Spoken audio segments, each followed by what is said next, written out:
Peoples Party chairman Bilawal Bhutto Zardari चयो आहे त को चाहे या न पर मुल्क में आम चूंडूं ज़रूर थींदियूं। आम चूंडूं 90 न 120 ॾींहनि में ज़रूर थींदियूं। सखर म्यूनिसिपल स्टेडियम में मुतासिरनि खे घुर ॾियण वारी तक़रीब दौरान अवामी जलसे खे ख़िताब कंदे बिलावल भुट्टो ज़रदारी चयो त हिते क़ुर्बानी रुगो ग़रीब अवाम खां वरिती वेंदी आहे। सखर जी टीम खे जेको कमु ॾिनो उहो करे ॾेखारियो। बोर्ड सबबि जेके माण्हू बेघर थिया उन्हनि खे मालिकाना हक़ ॾिना पिया वञनि। मेयर सखर खे कच्ची आबादी खे पको करण जो टास्क ॾिनो आहे। पीपल्स पार्टी शहीदनि जे वाइदनि खे पूरो करे रहे आहिनि। बिलावल भुट्टो चयो त अक़लियती बिरादरी में विरिया आहिनि। अवाम जी ख़िदमत पीपल्स पार्टी जो मिशन आहे। ईंदड़ हुकूमत पीपल्स पार्टी जी हूंदी। अवाम असां ते यकीन रखे थी।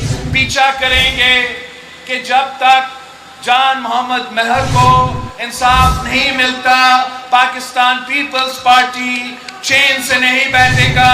हम मुतालबा करते रहेंगे कि आप